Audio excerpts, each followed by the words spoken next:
Hello students, welcome to the class of strength of material. बच्चों, last class में हमने क्या देखा था? लास्ट क्लास में हमने देखा था कि जो यूवीएल होता है उसका शेयर फोर्स डायग्राम हम कैसे बनाते हैं, और जो शेयर फोर्स होता है यूनिफॉर्म वेरिंग लोड का, उसका नेचर कैसा रहता है? पैराबोलिक, यानी कि वो कौन सा ऑर्डर का होगा? वो सेकेंड ऑर्डर का होगा। ठीक है, तो जो नोट पॉइंट आएंगे शेयर फोर्स के रिस्पेक्ट में वो यहाँ पर हम लिखेंगे। तो शेयर फोर्स के रिगार्डिंग नोट पॉइंट क्या आ जाएंगे, यहाँ पर हम नोट लिखेंगे। हमारे नोट ही बड़े काम के होते हैं। फर्स्ट कि जो नेचर होगा शेयर फोर्स का वो कैसा होगा? Parabolic nature. तो in case of UVL nature of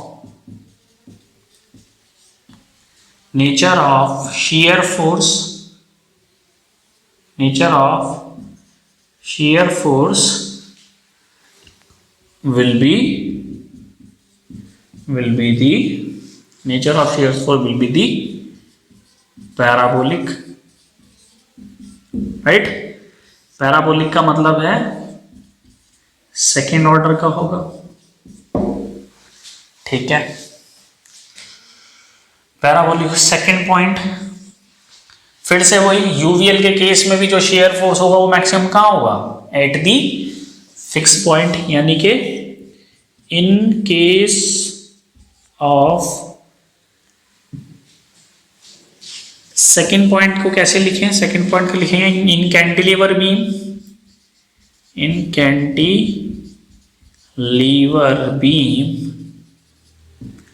shear force will be maximum at the fixed support under uniform varying load। एक पॉइंट तो ये हुआ। थर्ड, जो हाइट होगी शेयर फोर्स डायग्राम की वो किसके बराबर होगी? वो होगी रिएक्शन एट पॉइंट ए। वो क्या होगी? Reaction at point A. Third point लिखेंगे। ठीक है, थर्ड पॉइंट क्या होगा हमारा? थर्ड पॉइंट पे लिखेंगे reaction at the fixed support,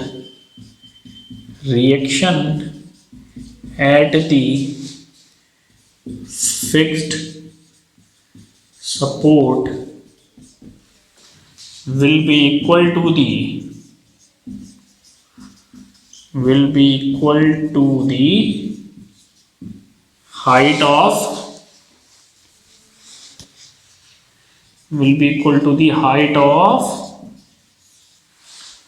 of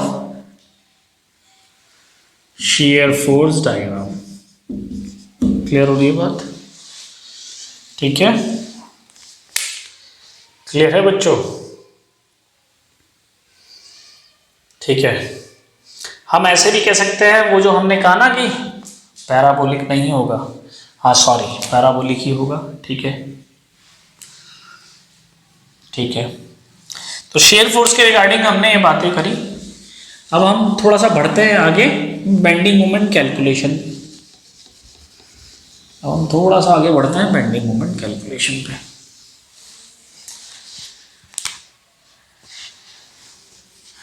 bending moment calculation,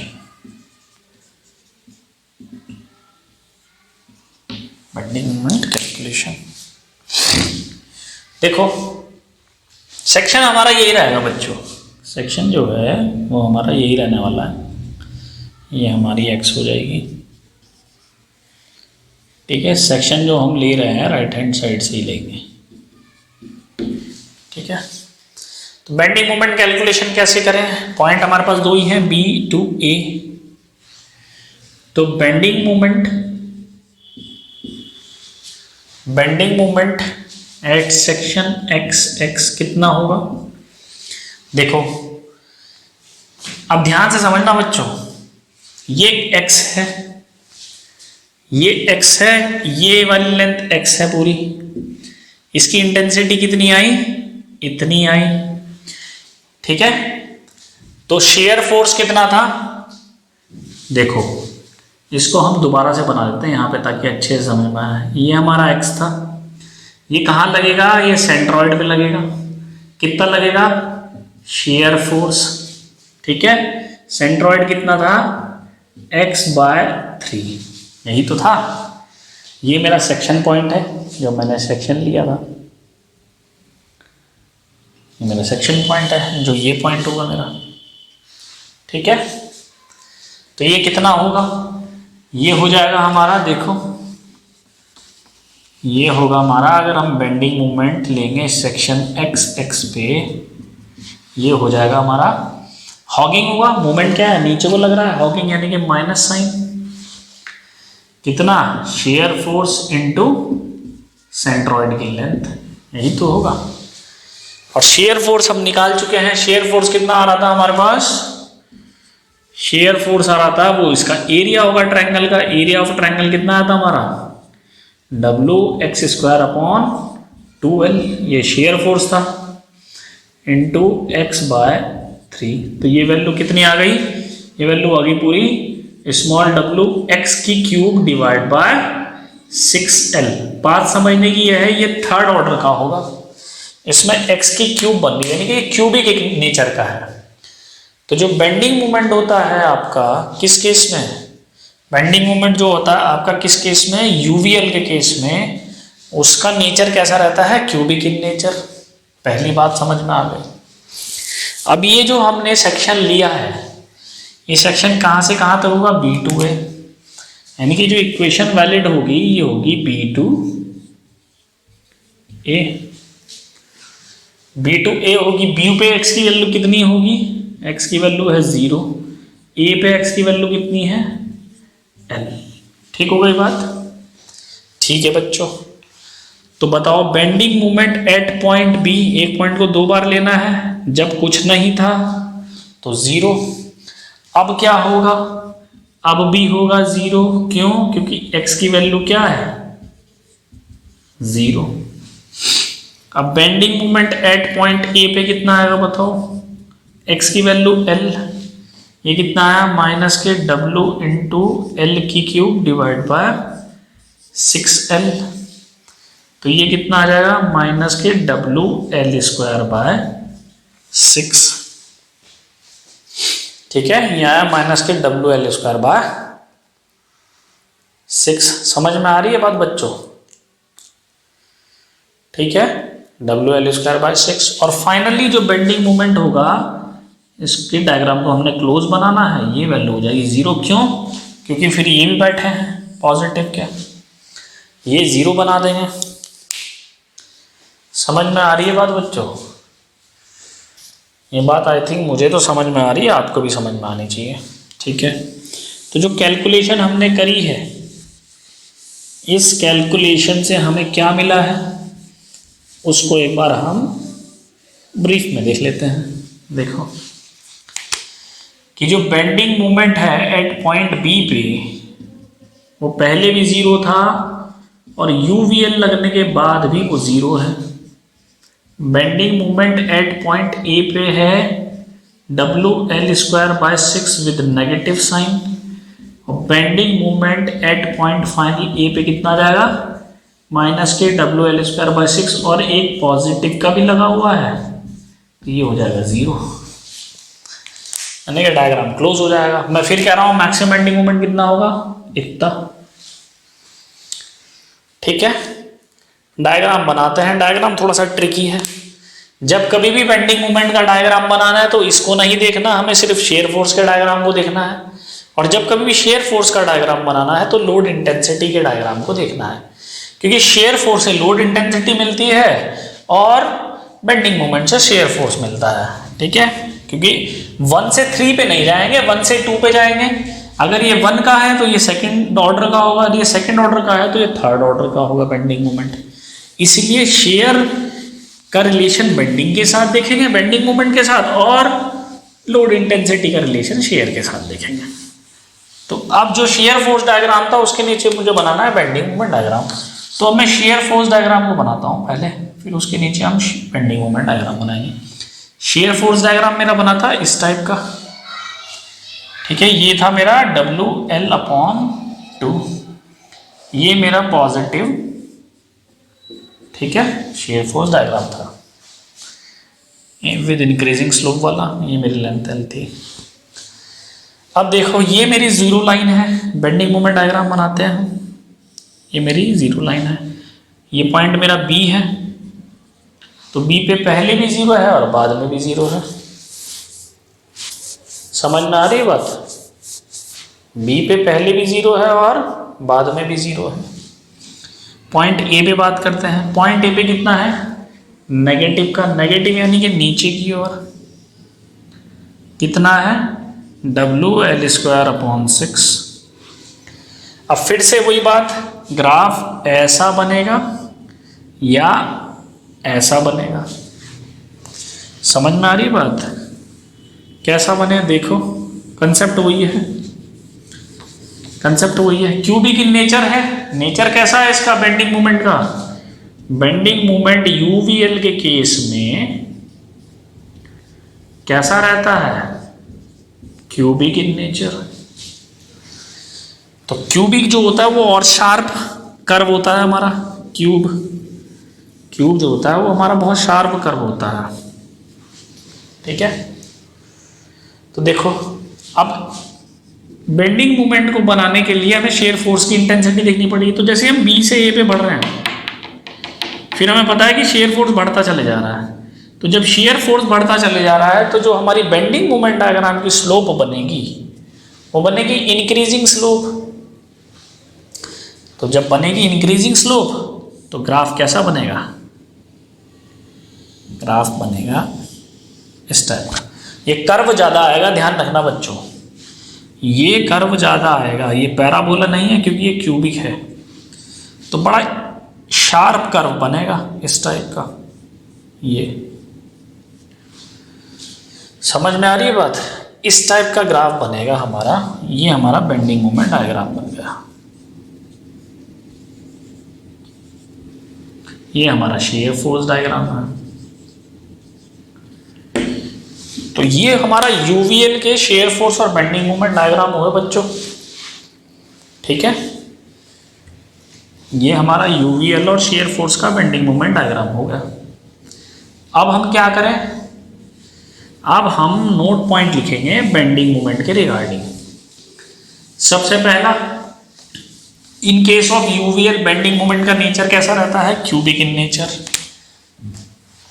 cubic in nature. तो पहला नोट पॉइंट लिखेंगे, नोट फर्स्ट पॉइंट। नोट क्या? फर्स्ट पॉइंट कि in case of UVL, in case of UVL bending moment, bending movement is always cubic in nature। पहली बात, ठीक है, यानी कि जो बेंडिंग मोमेंट है वो फंक्शन होगा x की पावर क्यूब का, ठीक। दूसरा point, bending moment will be maximum at the fix support in case of cantilever beam. In case of cantilever beam, in case of cantilever beam bending moment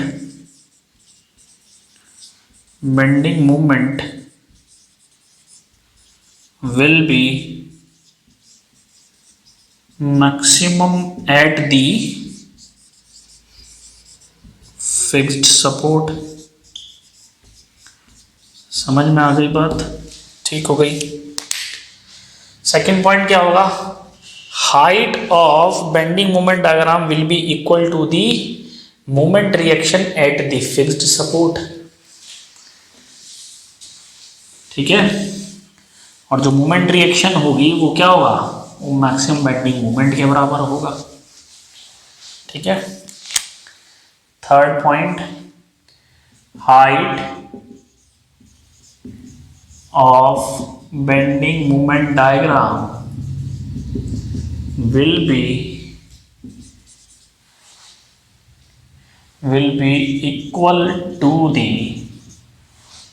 be equal to the moment reaction at the fixed support and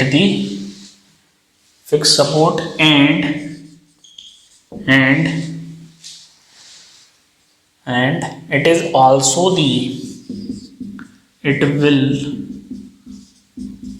also the maximum bending moment. It will also maximum bending. It will also the maximum bending moment. It will also the maximum bending moment at the fixed support. So these are the conclusion that we have discussed right now regarding the bending moment and shear force diagram, right? Point load, ठीक है, uniform distributed load and uniform varying load के जो तीनों cases हैं उनमें हम कैसे shear force और बेंडिंग मोमेंट डायग्राम को ड्रॉ करते हैं, राइट। तो आई होप आपको ये सारी चीज़ें क्लियर होगी। आप इसके जो भी वीडियो जो आपके रिगार्डिंग जो भी मैंने अभी तक आपको पढ़ा है कैंटिलीवर बीम के शेयर फोर्स और बेंडिंग मोमेंट डायग्राम में, आप उसको रिपीट करके देखेंगे तो आपको डेफिनेटली चीज़ें समझ में आएगी। तो अब हम एक प्रॉब्लम को डिस्कस करेंगे बच्चों। हमने पढ़ तो लिया, अब हमें एक प्रॉब्लम भी कैलकुलेट करनी आनी चाहिए कि प्रॉब्लम को सॉल्व कैसे किया जाता है जो एसएफडी बीएफडी से रिलेटेड होती है। फाइनली एग्जामिनर पूछता क्या है एसएफडी बीएफडी बनवाने के बाद कैसे हम स्ट्रेसेस कैलकुलेट करते हैं, उसके रिगार्डिंग एक प्रॉब्लम को सॉल्व करते हैं, फिर हमें शायद पूरी चीज़ें समझ में आएंगी कि बेसिकली हम करते कैसे हैं। ठीक है, क्या प्रोसीजर होता है इनको मूव करने का। तो next we have to discuss the problem regarding the shear force and bending moment diagram, right. Problem मान लो, इसको एक प्रॉब्लम की तरह ट्रीट कर सकते हैं हम। ठीक है, जैसे मान लो एक ये मेरा कैंटिलीवर बीम है। ठीक है, इस बीम पे हाफ लेंथ पे यूडियल लगा हुआ है। ठीक है, और एक शेयर फोर्स लगा हुआ है पॉइंट लोड एंड पे। ये जो लेंथ है, ये लेंथ है L/2। ये लेंथ कितनी है, L/2। ठीक है, अब इसका हमने शेयर फोर्स और बेंडिंग मोमेंट डायग्राम बनाना है। और मैं इस प्रॉब्लम को थोड़ा सा और बड़ा कर देता हूँ। जो असली चीज़ है इसकी, हमें ये भी बताना है कि shear stress, maximum shear stress और मैक्सिमम बेंडिंग मोमेंट, इसमें बेंडिंग स्ट्रेस कितनी होगी। हम इसको और थोड़ा सा बड़ा कर देते हैं कि फाइंड, जो इम्पोर्टेंट चीज़ है इसमें, पहला मैक्सिमम बेंडिंग मोमेंट। ठीक है, second maximum bending stress,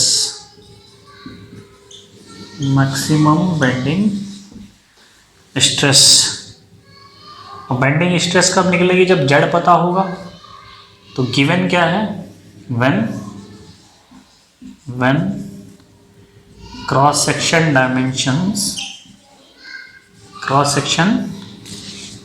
dimensions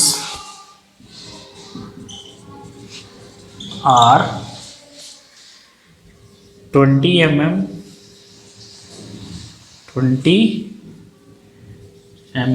and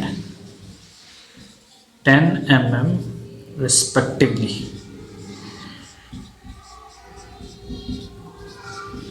ठीक है, 20 mm क्या हो गई।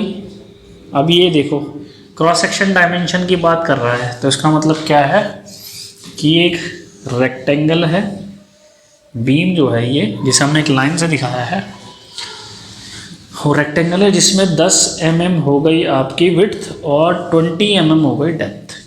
ये चीज, ये है इसका मतलब। तो मैक्सिमम बेंडिंग मोमेंट निकालने के लिए क्या करें, बेंडिंग मोमेंट डायग्राम बनाना पड़ेगा। ठीक है, थर्ड पार्ट और जोड़ लो, वैसे तो पहले वो पार्ट आता, कोई बात नहीं, छूट गया वो। मैक्सिमम शेयर फोर्स भी बताना है, मैक्सिमम शेयर फोर्स। ठीक है, फोर्थ पार्ट में ये बताना है मैक्सिमम शेयर स्ट्रेस कितना होगा, मैक्सिमम शेयर स्ट्रेस कितना होगा। देखो है कुछ नहीं है, आसान, वेरी इजी है। 1 बाय 1 लेके चलेंगे तो सारी कैलकुलेशन हम निकाल सकते हैं। ठीक है, तो ये 4 पार्ट है। ठीक है, अच्छा ये जो P की वैल्यू है इधर रखिए हमें 10 न्यूटन। P की वैल्यू कितनी दी हुई है, 10 न्यूटन। और जो बच्चों इंटेंसिटी दी हुई है ये रखिए 5 किलो न्यूटन पर मीटर। इसको किलो न्यूटन ले लो, 10 किलो न्यूटन। ठीक है, क्लियर है, किलो न्यूटन पर मीटर, पर mm ले लो तो ज़्यादा बढ़िया है। ठीक है, आसानी रहेगी। और जो लेंथ है ये गिवन है 100 mm, ये गिवन है 100 mm। ठीक है, तो L/2 कितना हो जाएगा, L/2 हो जाएगा 50 mm। राइट, तो ये भी 50 mm, ये भी 50 mm। लोड इंटेंसिटी कितनी है, 5 किलो न्यूटन पर mm। देखो ठीक है, तो यानी कि मैं इसको लिख सकता हूँ यहाँ पे 50 mm और यहाँ 50 mm। ये हो गई कहानी। अब बताना है, देखो बहुत आसान है। ठीक है, ये कैंटिलीवर बीम में अच्छा क्वेश्चन है क्योंकि मैंने इसमें सब पूछ लिया है, मैक्सिमम शेयर फोर्स भी पूछ लिया है, मैक्सिमम बेंडिंग मोमेंट भी पूछ लिया, बेंडिंग स्ट्रेसेस भी पूछ लिया और शेयर स्ट्रेसेस भी पूछ लिया। ठीक है बच्चों, अब देखो कैसे करनी है कैलकुलेशन। सबसे पहला स्टेप क्या होगा, नंबर ऑफ अननोन निकालना है। नंबर ऑफ अननोन के लिए क्या करें, इक्विवेलेंट डायग्राम। क्या, इक्विवेलेंट डायग्राम। अब ध्यान से समझ लेंगे क्या, इसको बच्चों मीटर ही ले लो तो ज़्यादा बढ़िया है, वरना बड़ा हो जाएगा बहुत ज़्यादा है। इसको आप मीटर ही लो।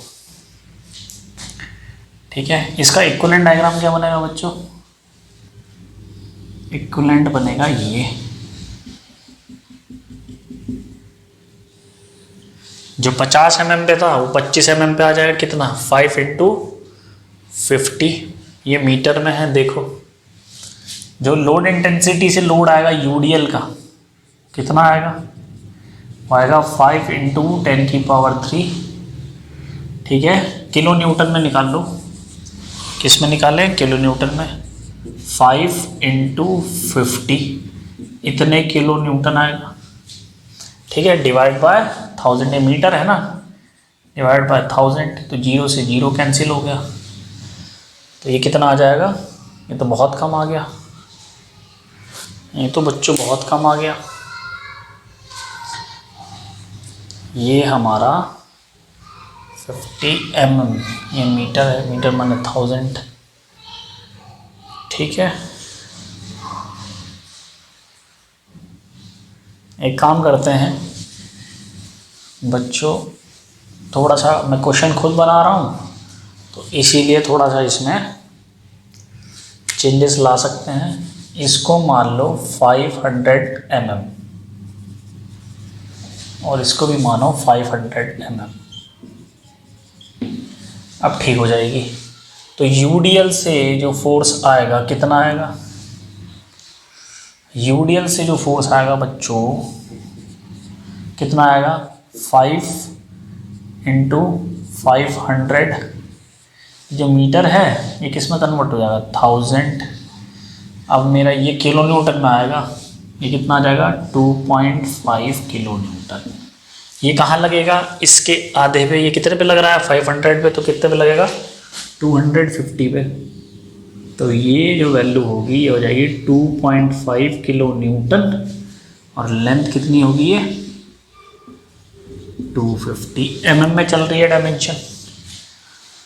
और एक फोर्स कहाँ लगा हुआ है, यहाँ पे कितना 10 किलो न्यूटन का। इसकी लेंथ कितनी है, इसकी लेंथ है 1000 यानी कि 1 मीटर। इसकी लेंथ है 1000 टोटल। ठीक हो गई बात। नंबर ऑफ अननोन क्या क्या होंगे, एक तो होगा मूवमेंट, ये पॉइंट ए हो गया मेरा, ये पॉइंट हो गया बी, मूवमेंट एट ए, और एक रिएक्शन आ जाएगी आर ए। तो from static equilibrium equation, from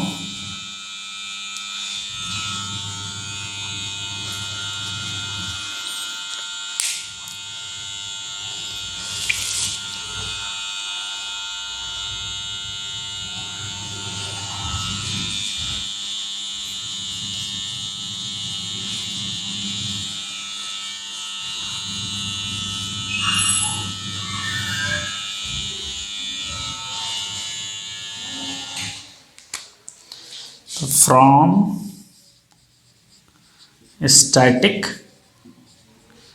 equilibrium equation क्या हो जाएगा, algebraic summation of F Y के हम कहेंगे 0। तो आर ए नीचे से लगा हुआ है, अब थोड़ा सा स्पीड बढ़ाएंगे, यहाँ सेक्शन ले लिया, पूरा बीम कवर हो गया।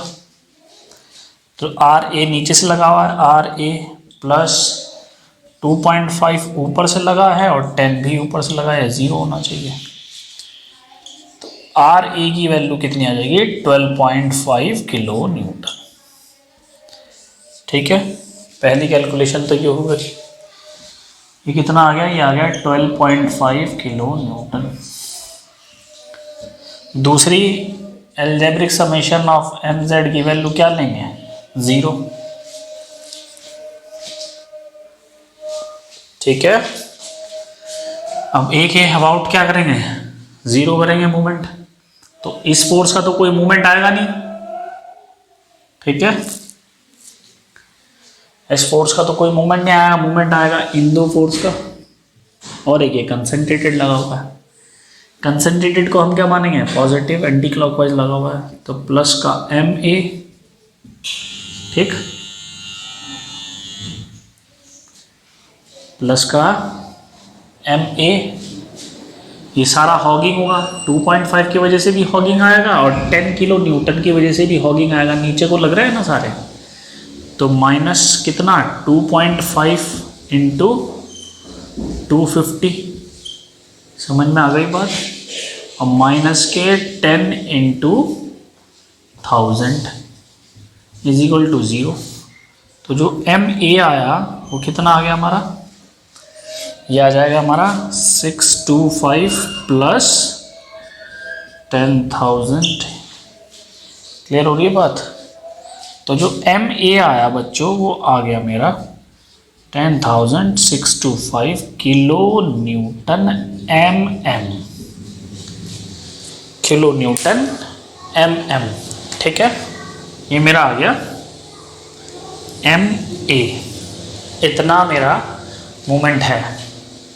क्लियर हो गई बात। तो यहाँ हम इसको अब क्या करना है, जब हम निकाल लेते हैं तो हम इस जो इक्विवेलेंट डायग्राम होता है उसको हम भूल जाते हैं। ठीक है, उसको हम क्या करते हैं भूल जाते हैं। फिर क्या करना है, जो मेरा मेन फिगर है उसमें हम ये वैल्यू लिख देते हैं, उसमें हम ये वैल्यूज लिख देते हैं। आर ए कितना आया था 12.5 किलो न्यूटन, एम ए कितना आया 10.625 किलो न्यूटन एम एम। यही तो आया। अब हम कैलकुलेशन करना शुरू करते हैं। देखो बच्चों, पॉइंट हो गया हमारे यहाँ 3, 1 2 3, point A, point B, point C. तो पहले हम सेक्शन लेंगे बी और सी के बीच में। हमारे पास 2 लोड है यहाँ पे, एक यूडीएल और एक पॉइंट लोड। तो पहले सेक्शन लिया जाएगा यहाँ पे राइट हैंड साइड से, ठीक है। राइट हैंड साइड से हमने सेक्शन लिया। तो शेयर फोर्स कैलकुलेशन करेंगे। देखो अब ध्यान से समझेंगे क्योंकि ये थोड़ा सा टिपिकल होने जा रहा है। Shear force calculation, shear force calculation कैसे होगी? देखो, हमने सेक्शन लिया है एक्स एक्स से। हमने सेक्शन कहाँ से लिया है? एक्स एक्स से। तो share force eight section 1 x1 लिख देंगे यहाँ पे, ठीक है। ये x1 है, ये x1 है, पहला सेक्शन है। ये कितना होगा? क्योंकि ऊपर से लग रहा है तो डाउनवर्ड, सेक्शन के राइट साइड से, लेफ्ट साइड में भूल जाओ सब। सेक्शन के राइट में क्या होता है? Downward, positive. पॉजिटिव का लग रहा है 10 किलो न्यूटन। और इसकी रेंज कहाँ होगी? सी से बी, क्योंकि सेक्शन कहाँ से शुरू हुआ? सी से ख़त्म कहाँ होगा? बी पे। तो ये होगा C to B, C to B। अब मैंने बोला था एक पॉइंट को 2 बार कंसिडर करना है, तो हम क्या करें? हमने माना कि पहले P था ही नहीं C पे, तो शेयर फोर्स एट C क्या होगा? 0। अब क्या हुआ? फोर्स आ गया, तो शेयर फोर्स एट C कितना होगा? 0 plus P, that is 10 kilo Newton. अब B पे पहुंचे तो B पे कितना होगा? उतना ही होगा। क्यों? क्योंकि ये x पे डिपेंड नहीं कर रहा है, ये C to B है ना। तो B पे पहुंचे, वो भी कितना होगा? 10 किलो न्यूटन। समझ में आ रही है बात? यहाँ तक हमें कहानी समझ में आ गई, ठीक है। आगे हम बढ़ नहीं सकते क्योंकि यूडीएल लगा हुआ है। अब हम सेक्शन लेंगे दूसरा।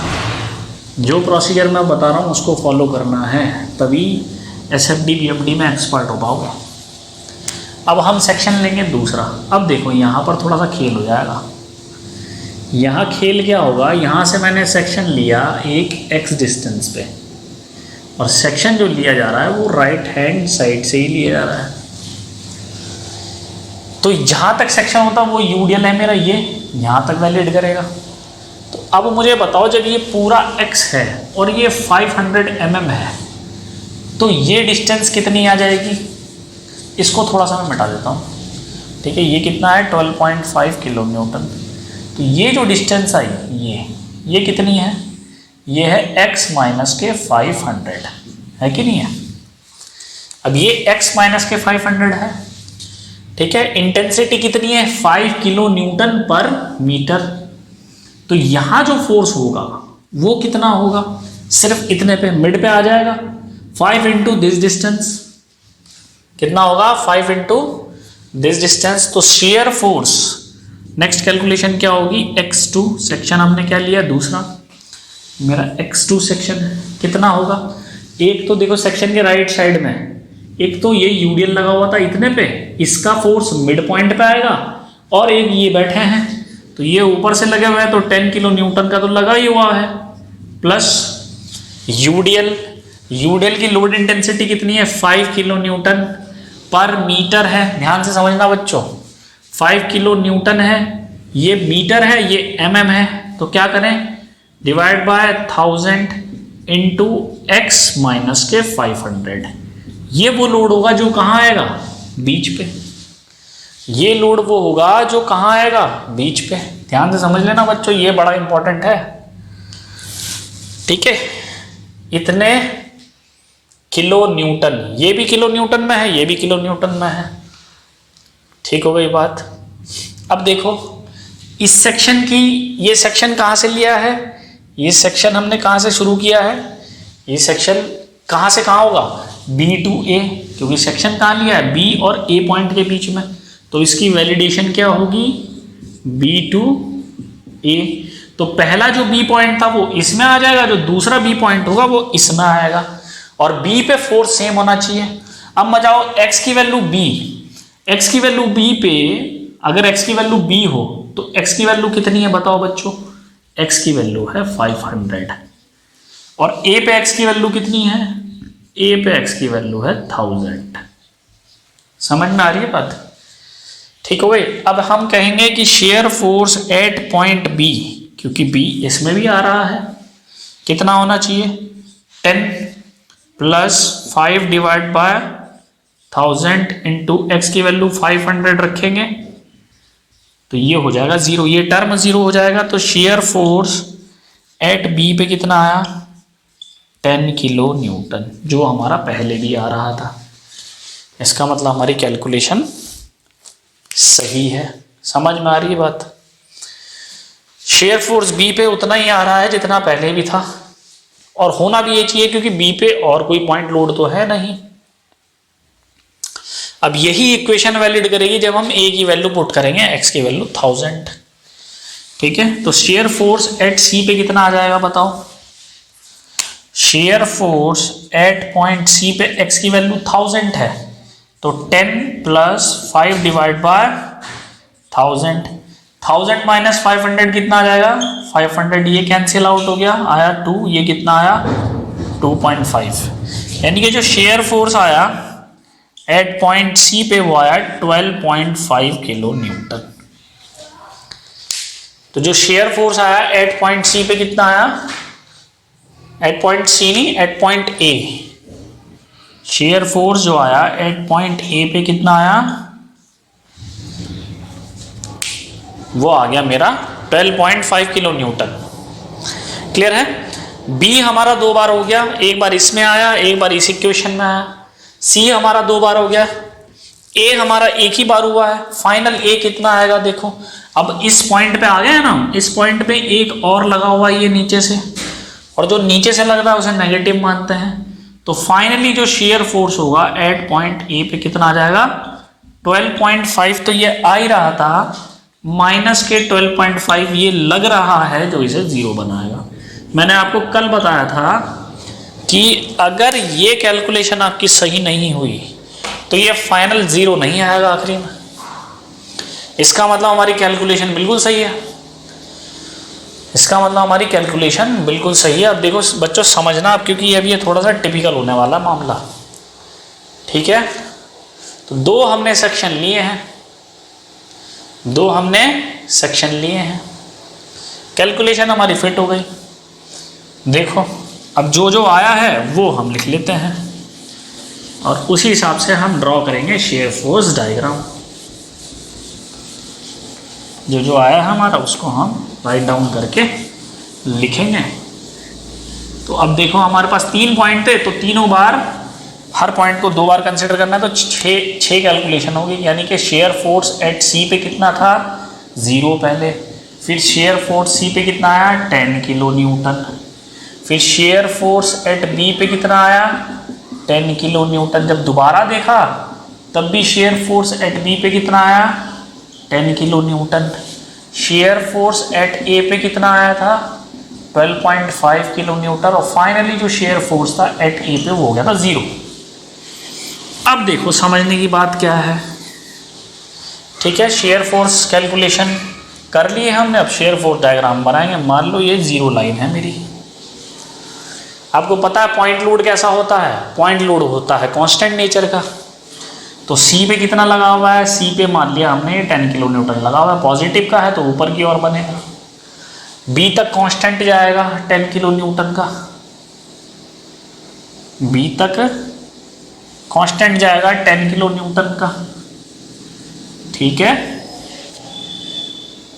बी तक जो जाएगा वो कांस्टेंट जाएगा 10 किलो न्यूटन पे। अब ए पे कितना आया 12.5 किलो न्यूटन। अब ये यूडीएल है बच्चों, तो यूडीएल की तो लीनियर लाइन बनती है, कांस्टेंट लाइन तो बनती नहीं। तो मान लो यहां कहीं है 12.5, समझ में आ रही है बात? तो ये ऐसे ज्वाइन हो जाएगा, क्योंकि एक लीनियर लाइन बनेगी हमारी एक लीनियर लाइन बनेगी। समझ में आ रही है बात? लाइन जो बनेगी एक लीनियर लाइन बनेगी। और ये जब यहां पहुंचे थे हम, यहां से यहां पहुंचे, क्योंकि पहले कितना था 0, फिर कितना था 10, एक पॉइंट को 2 बार कंसिडर कर लिया, फिर बी पे दोनों बार कितना था 10, फिर ए पे कितना आया था 12.5, फिर ए पे फाइनली कितना आया 0।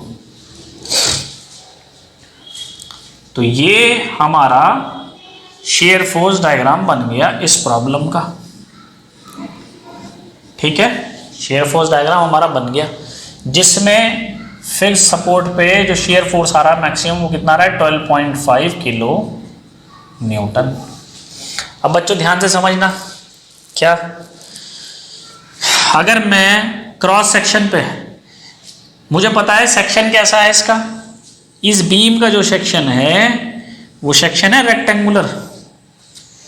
इस बीम का जो सेक्शन है वो सेक्शन है रेक्टेंगुलर जिसमें 10 mm ये था और 20 mm ये था, यही तो है। तो अगर मैं एवरेज निकालूं, अगर मैं निकालूं एवरेज शेयर, तो एवरेज कितना होगा, shear force divide by area, होगा कि नहीं होगा, shear force divide by area. Shear force कितना आ रहा है यहाँ पे क्रॉस सेक्शन पे 12.5 किलो न्यूटन। 12.5 किलो न्यूटन को न्यूटन में चेंज करेंगे 10⁻3। एरिया कितना हो जाएगा 20 इंटू 10, 2 जीरो से 2 जीरो कैंसिल आ गई, ये 10, ये इससे 1 कैंसिल हो गया। तो जो एवरेज शेयर आया, जो एवरेज शेयर स्ट्रेस आई वो कितनी आई 125 divide by 2, that is 62.5 mega pascal. ये आई मेरी एवरेज शेयर स्ट्रेस, ये आई मेरी एवरेज शेयर स्ट्रेस।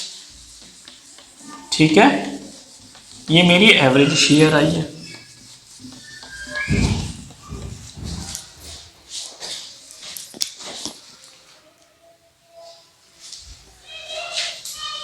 क्लियर हो गया पॉइंट बच्चों?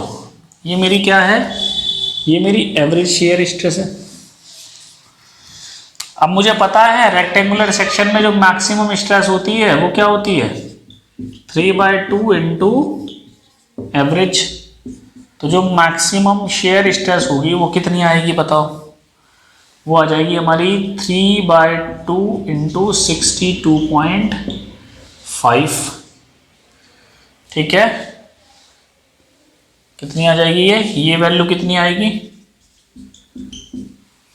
है ना, ये आ जाएगा 3 पंजे 15, 5 1 3 दूनी 6 और 1 7 3 6 18 पॉइंट डिवाइड बाय 2, ये वैल्यू कितनी आ जाएगी, ये वैल्यू आ जाएगी 9। ठीक है, 2 3 6 93.25 आई थिंक यही आएगी। तो बच्चों जो मैक्सिमम शेयर स्ट्रेस आई वो कितनी आई, वो आएगी 93.25। मैक्सिमम शेयर स्ट्रेस जो होगा वो जाएगी 93.25 मेगा पास्कल। तो एक तो हमारी ये प्रॉब्लम सॉल्व हो गई। ऐसे ही हम बेंडिंग मोमेंट डायग्राम बनाएंगे और बेंडिंग मोमेंट डायग्राम बनाकर ऐसे ही बेंडिंग स्ट्रेस निकाल लेंगे। वहाँ z की वैल्यू कैलकुलेट करनी होगी हमें, z कितना होगा BD²/6। ठीक है, ठीक है, बेंडिंग मोमेंट कैलकुलेशन करते हैं। हम किसकी कैलकुलेशन करेंगे अब हम करेंगे बेंडिंग मोमेंट कैलकुलेशन।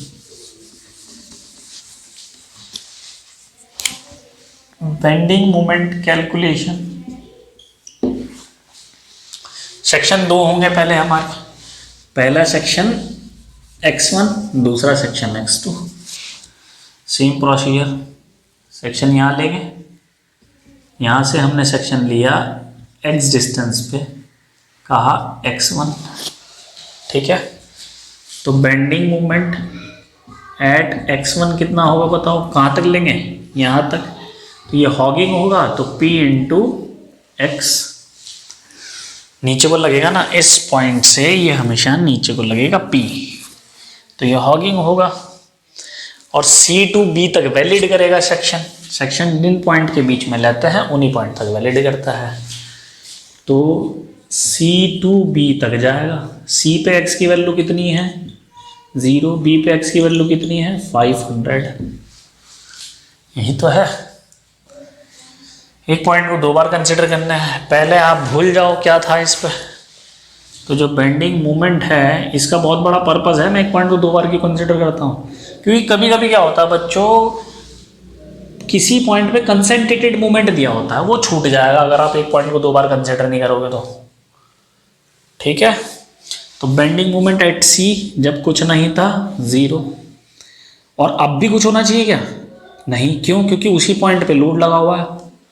तो बेंडिंग मोमेंट जब हम दोबारा से सी पॉइंट पे देखेंगे वो 0 आएगा। क्यों? क्योंकि एक्स की वैल्यू क्या है यहाँ 0। फिर bending moment at point B पे देखेंगे। Bending moment at point B पे कितना आ जाएगा, माइनस के पी इंटू 500। पी की वैल्यू कितनी है 10 किलो न्यूटन। पी की वैल्यू कितनी है 10 किलो न्यूटन। तो ये आ जाएगा हमारा, और ये एमएम में चल रहा है, तो ये आ जाएगा हमारा 5000 न्यूटन एमएम। ये हमारा bending moment at point B पे आया। अब क्या करें, इसकी कहानी ख़त्म हो गई।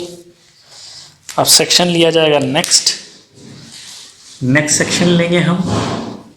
ठीक है, सेक्शन फिर हम मिलेंगे यहाँ से यहाँ तक का। ये हो गया मेरा एक्स सेक्शन, हम ले रहे हैं राइट हैंड साइड से। अब देखो ध्यान से समझो, यहाँ लोड कितना होगा, इसके आधे पे लगेगा, हमने पता है कि सेंट्रॉइड पे लगता है, और एक इसका मोमेंट मिलेगा मुझे एक्स के रिस्पेक्ट में। तो इस पॉइंट पे देखो total moment right hand side से क्या आ रहा है, एक इस फोर्स का आएगा P इंटू एक्स यहाँ तक, एक ये जो यूडियल लगा हुआ है इसका लोड कहाँ एक्ट करेगा, इसके सेंटर पे, सेंटर इंटू दिस डिस्टेंस जो इसकी आधी होगी, यानी कि इसकी आधी, यानी कि x बाय एक्स माइनस 500/2 पे।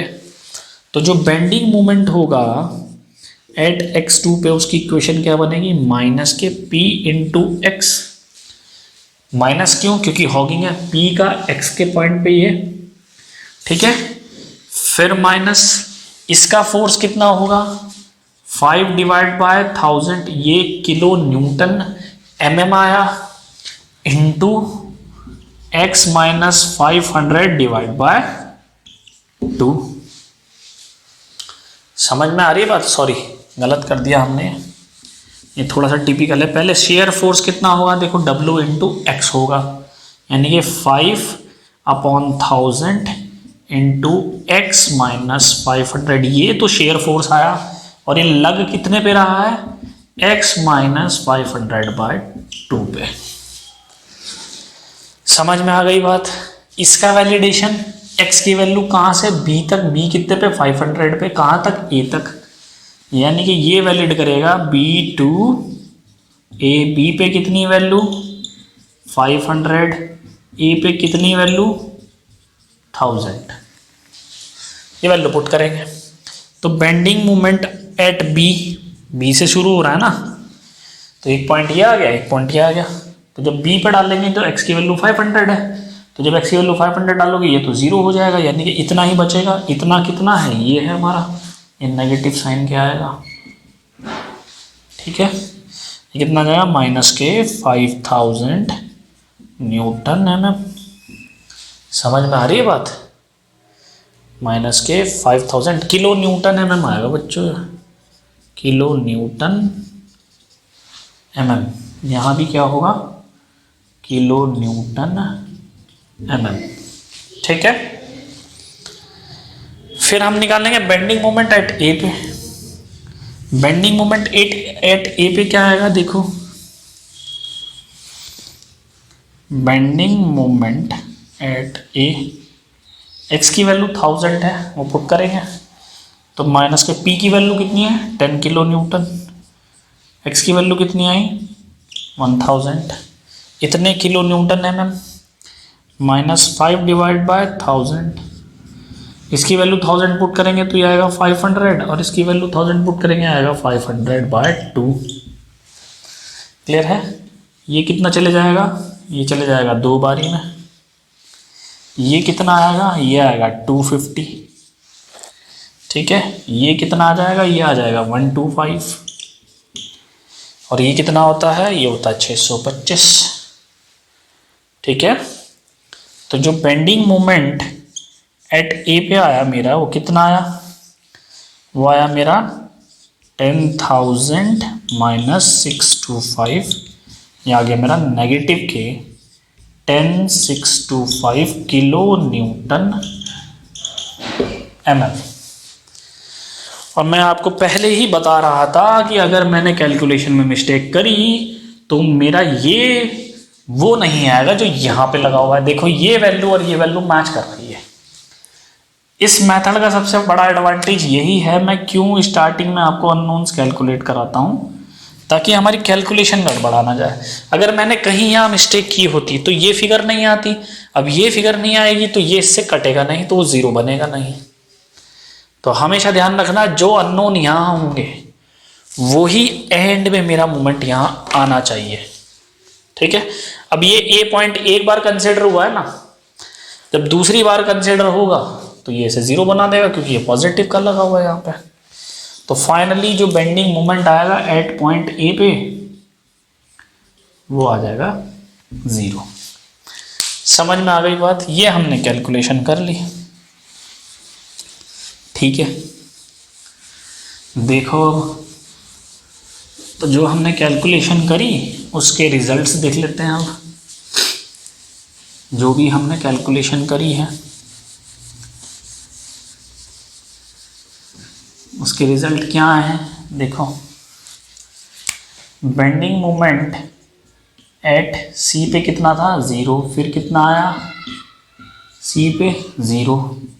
बेंडिंग मोमेंट एट बी पे कितना था, माइनस के 5,000। दोबारा जब देखा तब भी कितना था, माइनस के 5,000। ठीक है, अच्छा, बेंडिंग मोमेंट एट ई पे कितना आया था, माइनस के 10,625। और bending moment finally at point ए पे कितना था, ज़ीरो। और इनकी यूनिट क्या है, किलो न्यूटन mm। ये चल रही है। ड्रॉ करेंगे बेंडिंग मोमेंट डायग्राम, ड्रॉ करेंगे बेंडिंग मोमेंट डायग्राम।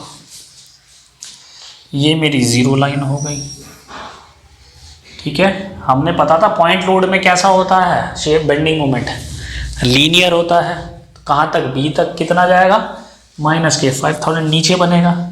तो मान लो मेरा ये माइनस के 5,000 पे बैठा है पॉइंट यहाँ से, तो ये आ गया मेरा माइनस के 5,000। फिर 10 थोड़ा सा ऊपर बनाओ तो ज़्यादा अच्छा है, क्योंकि नीचे बनेगा। मान लो ये है मेरा माइनस के 5,000, बी पॉइंट ये है ना, यहाँ तक बनेगा। मान लो ये मेरा माइनस के 5,000 है। अब ये जो यूडीएल है उसमें बेंडिंग मोमेंट कैसा होता है, उसमें बेंडिंग मोमेंट होता है पैराबोलिक इन नेचर, यानी कि ये पैराबोला ने कर्व बनेगा। अब ये शेयर फोर्स बढ़ता जा रहा है तो बनेगी कैसी, इंक्रीजिंग स्लोप। तो इंक्रीजिंग स्लोप कैसी बनेगी, ये बनेगा इस टाइप से। जो ग्राफ बनेगा वो बनेगा इस टाइप से। और ये कितना होगा, ये होगा 10,625 किलो न्यूटन mm। ये कितना है, 5,000 किलो न्यूटन mm। समझ में आ गई बात? ये बनेगा मेरा bending moment diagram, point A, point B, point C. Clear है? ठीक है, अब देखो, अब हम क्या करें, अब हम क्या करें बच्चों, देखो हमसे पूछा था maximum bending stress, maximum bending moment कितना आया, मैक्सिमम बेंडिंग मोमेंट कितना आया है, यह है 10,625 किलो न्यूटन mm। यही तो आया है। ठीक है, एक तो ये बात हो गई। और मैक्सिमम बेंडिंग स्ट्रेस कितनी हो जाएगी, जो मैक्सिमम मेरा बेंडिंग मोमेंट आया है डिवाइड बाय z। ठीक है, क्रॉस सेक्शन कैसा है, क्रॉस सेक्शन ये मेरा 10 है, मेरा 20 है, ये mm में है, ये मेरा mm में है। समझ में आ रही है बात? तो इसको हम सॉल्व कर लेंगे, ठीक है, इसको हम सॉल्व कर लेंगे। तो z कितना आ जाएगा बच्चों बताओ? z आ जाएगा BD²/6 यानी कि 10 इंटू 20 डिवाइड बाय 6। ये होगा मेरा z और ऊपर वो है आपका। तो मैक्सिमम बेंडिंग स्ट्रेस कितना आ जाएगा मेरा? 10,625 इंटू 10⁻3, ठीक है, इतने न्यूटन mm आ जाएगा। ये आ जाएगा 10 20 इंटू 20 इंटू 6, 1 2 3, ये 3 से 3 कट जाएगा, ठीक है। तो ये कितना आ जाएगा? ये आ जाएगा हमारा 15। इसकी मल्टीप्लाई हम 15 से कर देंगे, ठीक है। तो डायमेंशन में थोड़ी सी मोमेंट ज़्यादा ले लिया है, जिसकी वजह से आंसर हमारा बहुत ज़्यादा आ रहा है, पर कोई बात नहीं, ठीक है। मोमेंट जो है हमने वो ज़्यादा ले लिया है, जिसकी वजह से आंसर जो है हमारा बहुत ज़्यादा आ रहा है, पर कोई फ़र्क नहीं पड़ता, आपको कॉन्सेप्ट्स को ध्यान रखना है। तो 10,625 इंटू 15, इतने मेगा पास्कल मेरी स्ट्रेस होगी। फिर कह रहा हूँ मैं, इतनी स्ट्रेस नहीं आती। कभी आप सोचो कि सर ने गलत करा दिया कि ये तो बहुत ज़्यादा आ रही है। ये ज़्यादा इसलिए आ रही है क्योंकि मैंने यहाँ किलो न्यूटन पर मीटर ले लिया है, ठीक, और डायमेंशन mm में है, इस वजह से ये वैल्यू ज़्यादा आ रही है, ठीक है। तो मेरा मोटिव आपको कैलकुलेशन कराना नहीं है, मेरा मोटिव आपको कॉन्सेप्ट सिखाना है, ठीक है। क्लियर हो रहा है पॉइंट? इसलिए ये वैल्यू ज़्यादा आ रही है। अच्छा, वहाँ ज़्यादा क्यों नहीं आई शेयर? क्योंकि शेयर स्ट्रेसेस में मूवमेंट का कोई खेल नहीं होता। तो यहाँ जो न्यूटन मीटर mm लिया है, सॉरी, जो किलो न्यूटन मीटर लिया है, उसका इफेक्ट वहाँ नहीं दिख रहा है, इसलिए वो सही आ रही है और ये ज़्यादा आ रही है। तो डोंट वरी, ये आपकी कैलकुलेशन जो है वो तो डिपेंड कर देगी ना, आप डायमेंशंस किस में ले रहे हो, मीटर में ले रहे हो, सेंटीमीटर में ले रहे हो, किस में ले रहे हो, उस वजह से ये ज़्यादा आ रही हैं। क्लियर है? तो इस तरह से आपको बेंडिंग मोमेंट और शेयर फोर्स डायग्राम के क्वेश्चंस करने होते हैं। फिर क्या करना है बच्चों? ये मैक्सिमम बेंडिंग स्ट्रेस है, इसका नेचर क्या होगा? नॉर्मल। तो फिर ये प्रिंसिपल स्ट्रेसेस को ट्रीट करके फिर हम डिजाइन करते हैं। आपको एक दिन मैं जब सब कुछ पढ़ा दूंगा स्ट्रेंथ ऑफ मटेरियल, फिर मैं आपको डिजाइन समझाऊंगा कि डिजाइन करते कैसे हैं, कैसे हम मैक्सिमम प्रिंसिपल स्ट्रेस निकालते हैं, कैसे फिर हम क्रिटिकल पॉइंट फाइंड आउट करते हैं, कैसे फिर हम थ्योरीज ऑफ फेलियर यूज करके डिजाइन करते हैं, ठीक है। तो ये आगे का प्रोसीजर है। तो आई होप आपको जो ये प्रॉब्लम है वो समझ में आई होगी, राइट? ठीक है, तो आज के लिए इतना काफ़ी है। Thank you very much.